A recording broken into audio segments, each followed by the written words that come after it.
Hello everyone, it's Kay here and I'm here today with the tutorial as promised, inspired entirely by Made with Love Creations, who is Tracy here on YouTube. I will leave a link to her tutorial, which is straightforward, so easy to do. For my subscribers, as some of you obviously don't know Tracy, I would appreciate you going along and saying hello to Tracy and perhaps subscribing, sorry, just to show appreciation for the fact that without her video I wouldn't have been able to do this tutorial for you, so thank you for that in advance. Now what I've got on my little desk here are some stickers for decoration. It can be anything that you like. These were £1 from the Works in the UK. Very, very straightforward, but clearly you can mount them, give them a little bit more pizzazz and use them on the front of your little wallet journals if you so desire, or wallet picture holders. They're pocket sized, they're brilliant, and I've made quite a few now and I'm enjoying the process very, very much. The other thing you need are some 6x6 papers. This time I've used Stampin' Up as I've had them lying around, and they are 6x6, which is all you need. So any 6x6 paper pad of your choice. Doesn't get any easier than this, it really doesn't. A corner rounder, whether it be one of these, a nice pair of scissors, or your envelope punch board, all of the above will do the trick, or you can leave them square, it's entirely up to you. Some glue of your choice. I'm using this purely and simply because it dries clearly and it's the art glitter glue. It also dries clear, which is another thing quite important for this kind of project, because you don't want glue adhesives of any kind showing through on your lovely design paper. You can obviously use something like this, the craft glue, but it hasn't got a very good nozzle on it, or the inevitable Yoo-hoo that I use quite a lot, but I do tend to get in a bit of a mess with it, so I keep it for ordinary when I'm crafting here on my own, not necessarily for tutorials. A bone folder, an essential, or the equivalent of. Your rounded edge of your ruler would do it. It doesn't have to be expensive things at all, just whatever you've got laying around and to hand. And this is just such a great way of using up papers that you've forgotten about and found, papers that you feel it's time to use. As long as they are 6x6, then you're good to go. And clearly you can use any paper that you've cut down, any card that you've cut down. It doesn't have to be designer paper per se. You might have a load of 12x12s lying around that you want to use up in a good cause. So those are the main ingredients of what you need. Now I've already pre-selected my papers to save time on the video, because it's very hard to follow a video that goes on and on and on, and I understand that. So I've done a lot of preparing prior to filming, if that makes sense. So all I've done is taken a piece of card out of my 6x6. I've rounded all the corners because I like that look, and I've folded it in half. And this is one of the more important issues with this project. You do need to get that bone folder working, and you do need, once you've folded your paper in half, which you can do on a flat surface, you don't even need a scoreboard for this. It's fabulous. Just make sure those edges are together and fold and burnish until you have done that to 6 pieces of your DSP. It doesn't matter what you've chosen, you need to be aware of directional paper. It's better if you've got something that is double-sided, because then you have the option to change the look of your pages and so on as you go along. But I like the gingham look. I like this kind of honeycombed affair. This is actually is my front cover, because for buy your 6 pieces you also need another 3 pieces for your pockets or tabs, sorry. And all you need to do with these is cut your 6x6 in half. You can do that with a cutting knife and a ruler if you don't have a trimmer or anything of that nature. And then you round the corners on the side that it is going to slip into the pocket of the wallet, and on the other side you use your decorative edged punch. You could use pinking shear scissors or the shape cutting scissors. It's entirely up to you, whatever you have to hand that will give it a nice edge, because these edges do peep out from the pockets that you make in your little folder.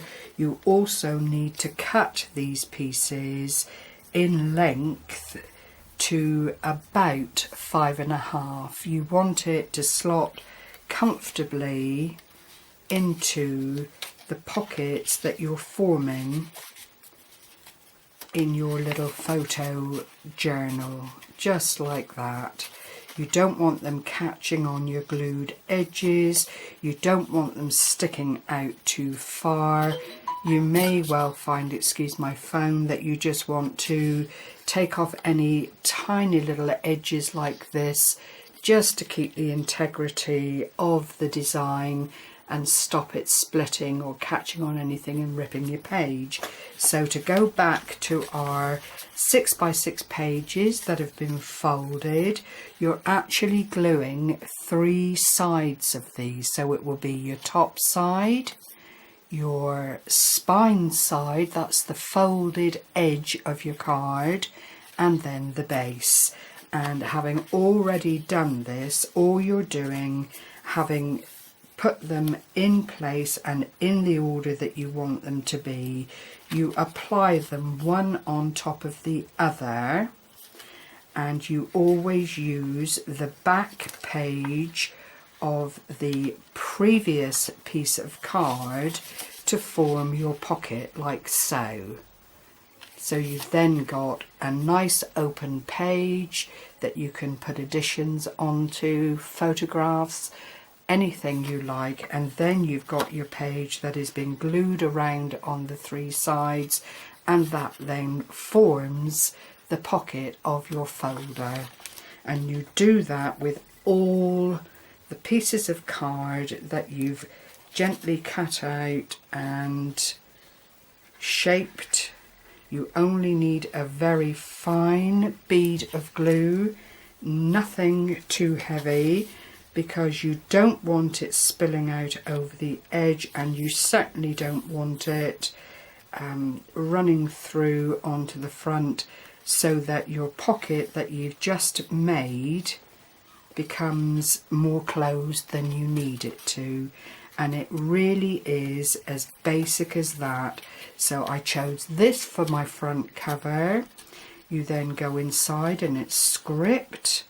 I've then anchored down the second piece of card, which was, or DSP, which was the check, and I've got the large check on the inside.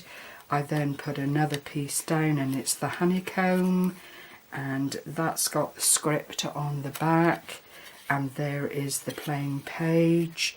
Then the script here is inside, and I've got the large size of the check gingham again, and I've done exactly the same on the next page.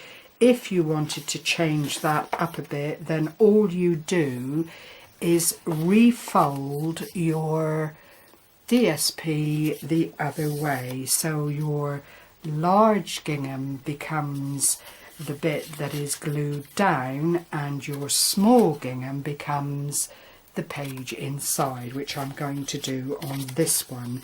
It gives it a look of a change of DSP, which is not a bad thing. You know, if you might have a limited amount of a particular paper that's double-sided, and depending on which side you glue and which side you anchor down. Now I've got the small gingham inside and the larger and small gingham inside the pocket. As you go along, because this is actually forming the spine of your product, you need to just keep scoring that, run your score tool down through that spine, and it just helps firm everything up, because clearly any glue that you've got on this edge, I'll just come in a little bit here, whoops, too much. Any glue that you've got on this edge, which is the spine of your photo wallet, will actually help anchor that down and keep it safe.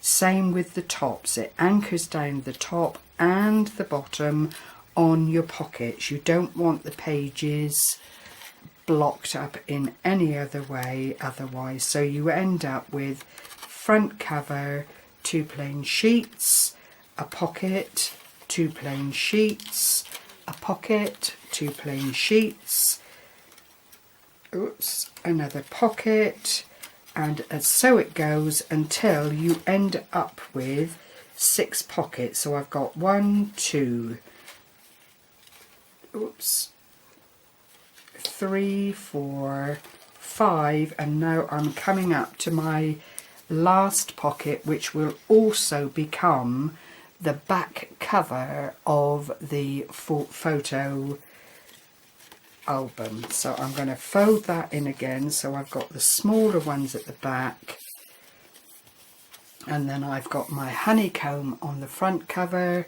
and my larger gingham on the back.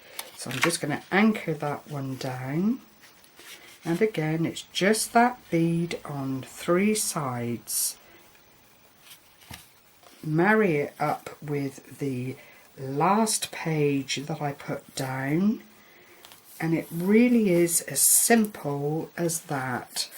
Bring it in, squidge it with your bone folder or something that will keep those creases in a really, really good place, and that then is your little photograph pocket size wallet, and it really is an absolute delight to do. So I've got 1 pocket there, 2 pockets, 3 pockets, 4 pockets, 5 and 6, with my front and back cover just like that, which is absolutely wonderful.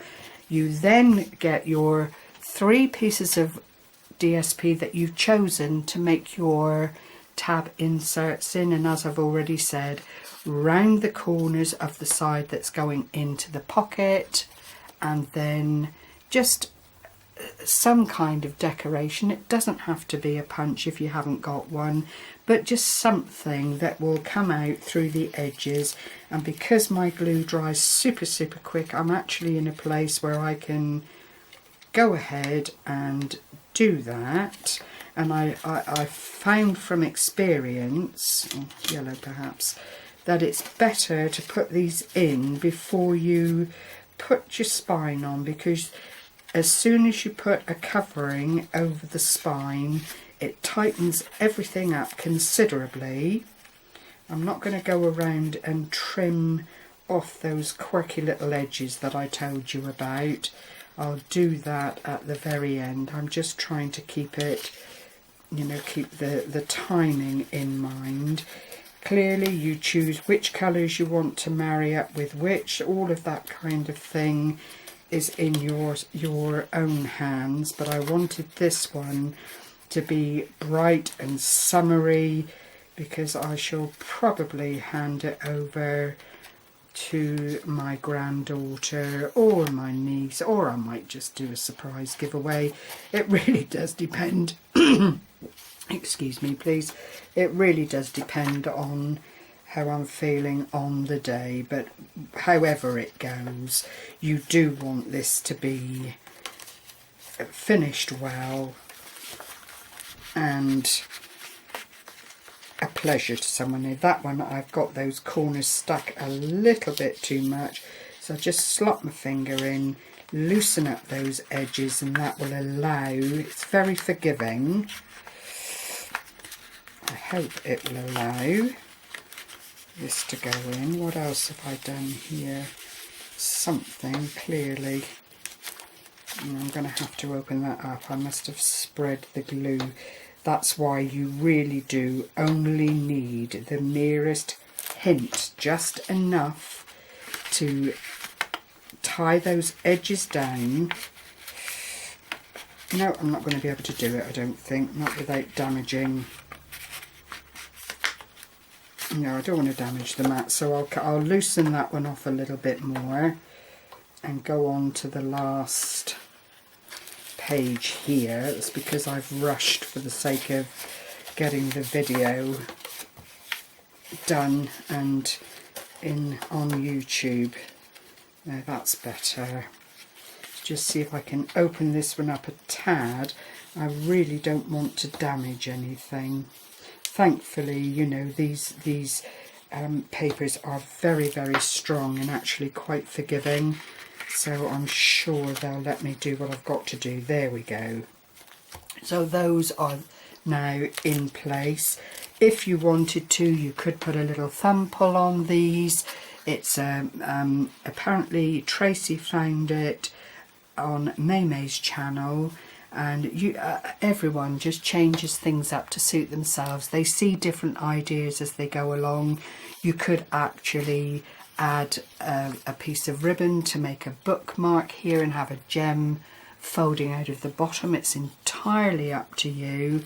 And then once all of these are in, that's when it becomes quite a substantial feeling little album in your hand.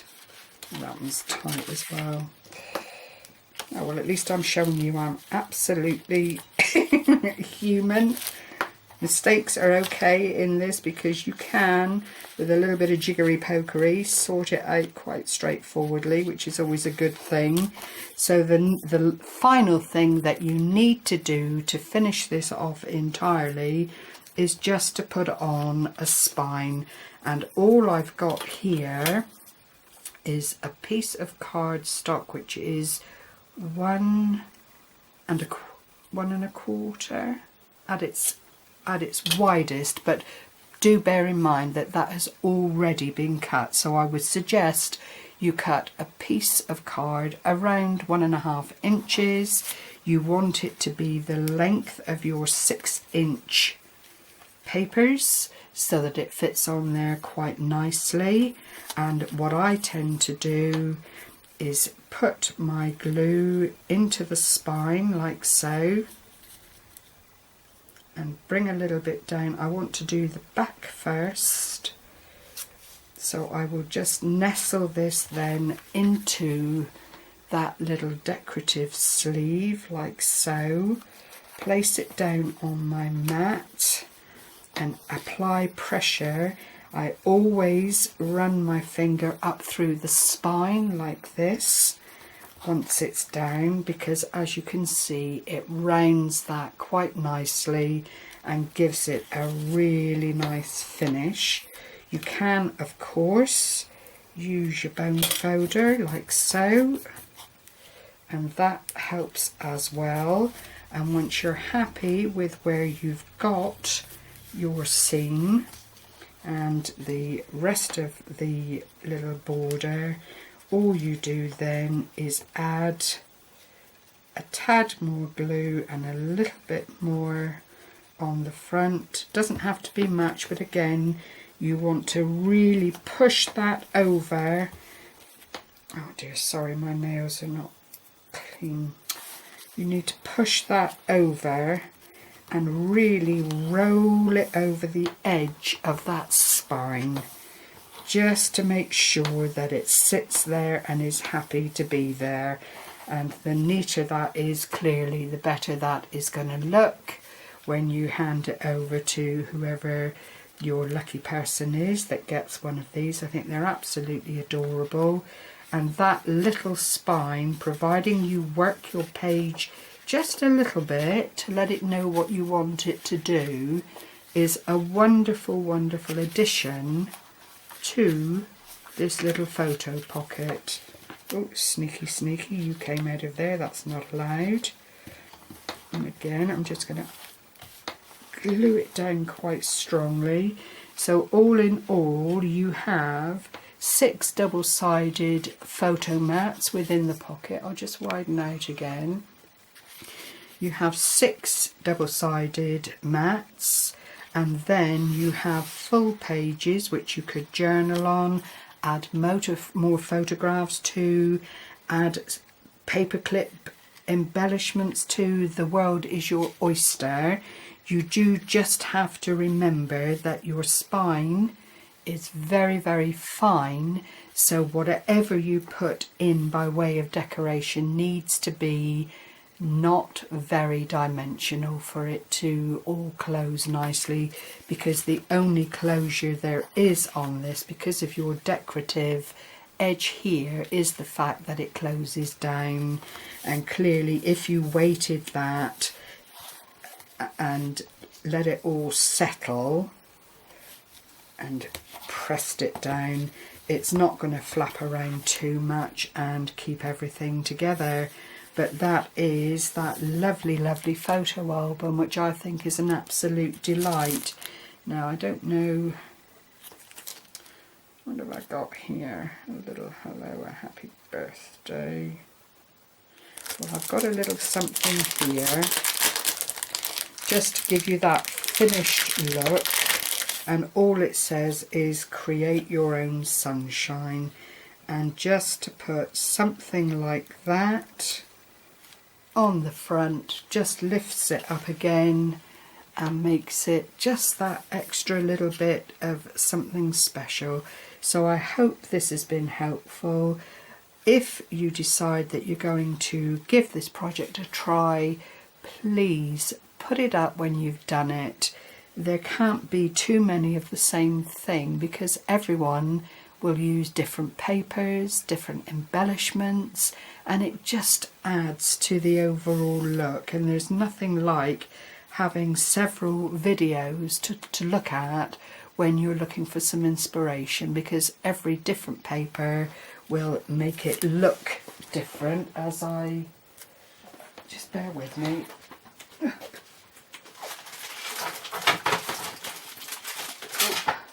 As I showed you in the other ones that I've made, and the paper really does alter the overall look of the whole thing.